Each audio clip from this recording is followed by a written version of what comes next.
Buenos dias. ¿Cómo está? You say your name for us? Great. My name is Reverend Reginald Williams, and I'm pastor of the Charity Baptist Church of Christ, and I'm part of the Interfaith Religious Coalition, a group of ministers, rabbis, priests, imams, who have come together to say that our community desperately needs this type of leadership.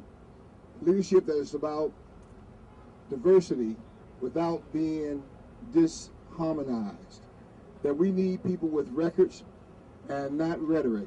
We've come together to say this is not the time for us to be divided along racial, cultural, or ethnic lines. We spent decades trying to build communities in the truest sense of the word.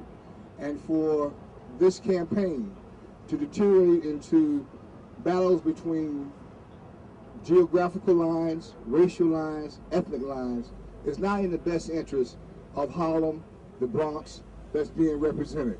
Regardless of whether you're talking about East Harlem, Washington Heights, or Central Harlem, West Harlem, the Bronx. We need to come in and be dealing with issues of housing, affordable housing, education, the whole redistricting, healthcare, senior citizens, and what's happening to our youth in daycare centers.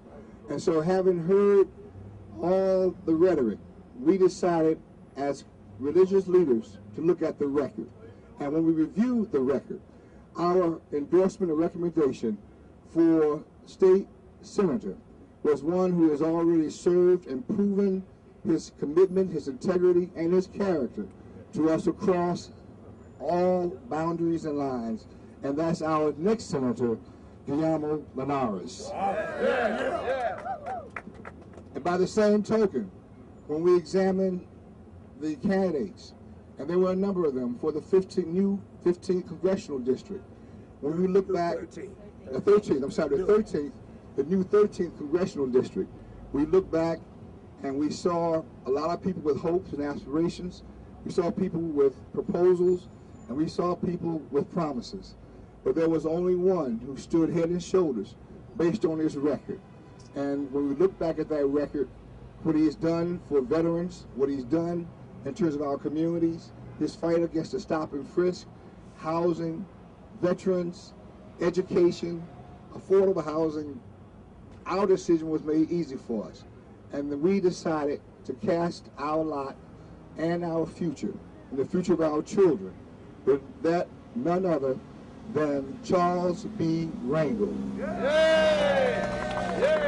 And so I'm proud to represent all the clergy and churches here to say that we stand with them. We're not only praying with them, we're not only supporting them, but all the resources we have at our disposal, those of our churches and congregations, those of our individual and personal donations, are going to make sure that Harlem and the Bronx continue to receive the best leadership of any community in this nation. God bless you.